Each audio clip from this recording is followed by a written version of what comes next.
Say,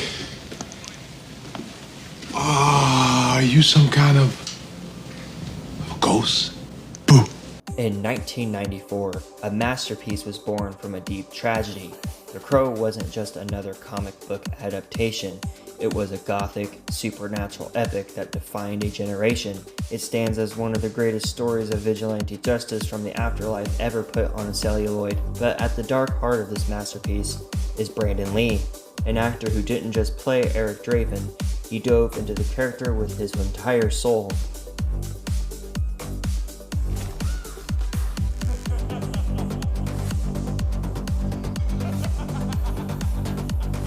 Gave everything he had, and tragically gave his life to it.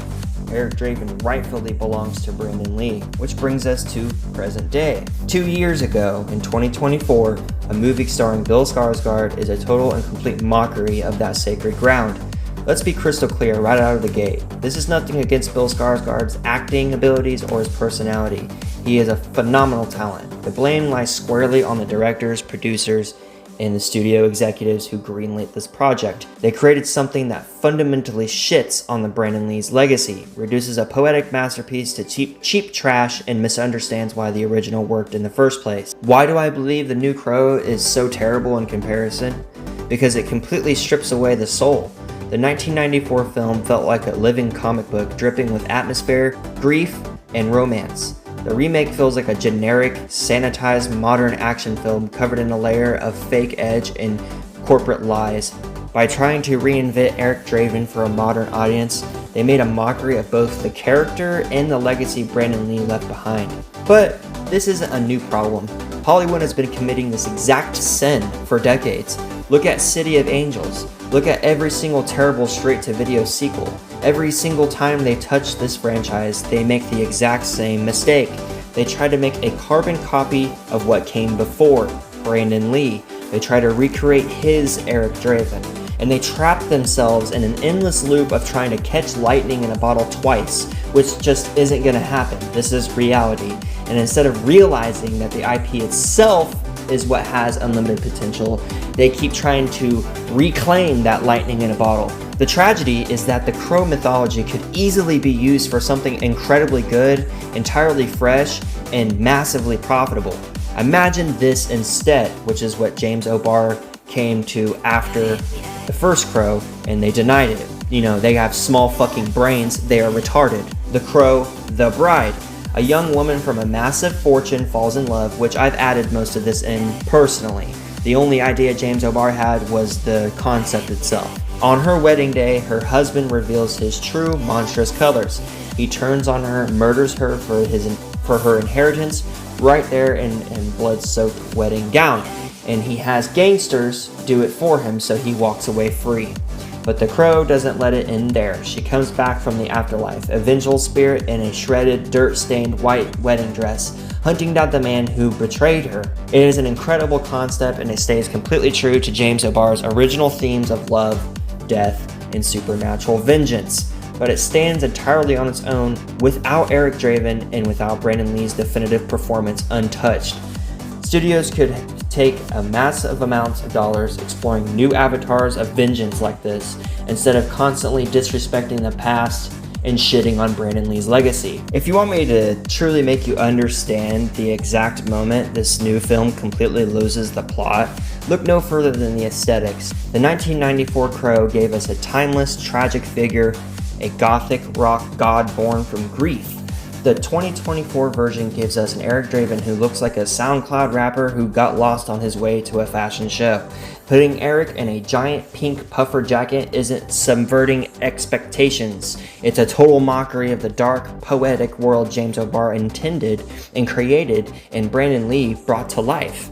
It strips away the mythic weight and replaces it with a hollow, modern consumerism. A corporate wrapping paper, might I add. The mockery goes way deeper than just a bad wardrobe.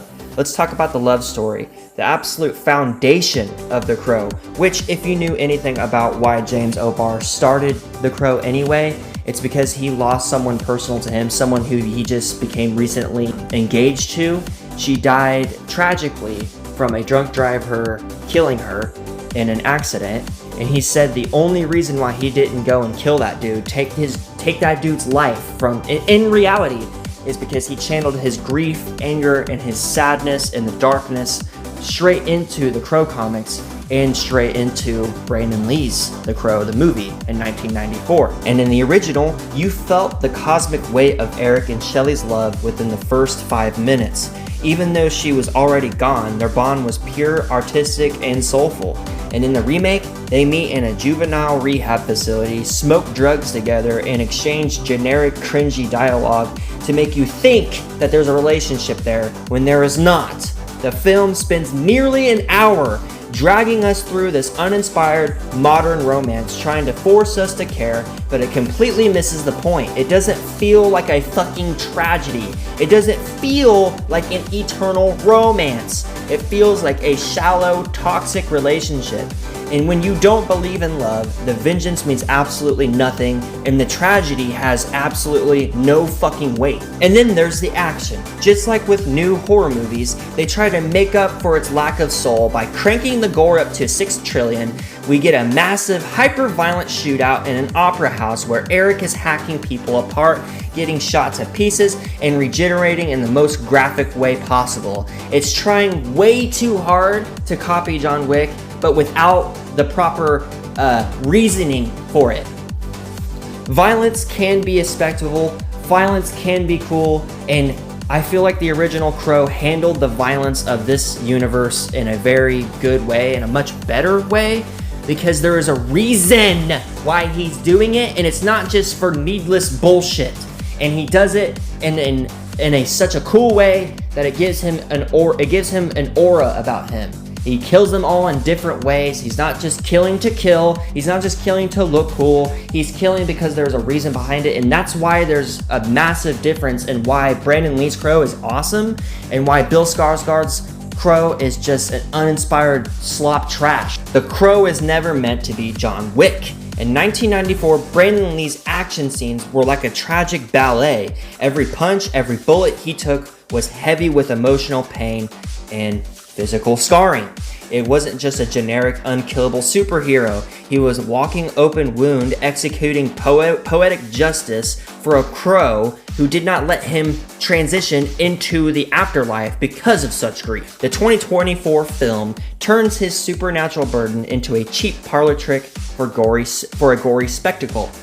Even the lore gets butchered. Instead of a grounded, gritty story about street crime in an urban decay, the remake introduces a bizarre, convoluted supernatural plot involving a villain who makes deals with demons to stay young. They took a simple, beautiful story about love conquering death and it cluttered it with an unnecessary fantasy tropes, and it doesn't even come close because it tries to do everything except to honor the raw, emotional simplicity that Brandon Lee bled for, literally gave his life for. The whole point of the first Crow movie and the comics before it were supposed to tell you that true love even beats death. And there are simple fucking rules when it comes to this universe. If you die a tragedy and you have not gotten over it, then you cannot go to the afterlife. No matter if you're going straight to hell or if you're going straight to heaven. The Crow will physically prevent that from happening no matter what and make you come back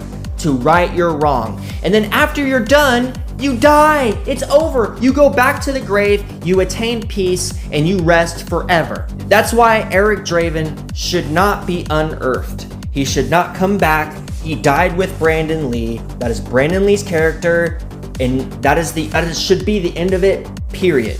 Brandon Lee gave his life to Eric Draven. He earned the right to be the one and only Crow. It's time for Hollywood to stop copying legends, stop making trash-ass remakes, and finally let Brandon rest in his iconic piece that he deserves. Now let's see you enforce it. Oh, this is already boring the shit out of me.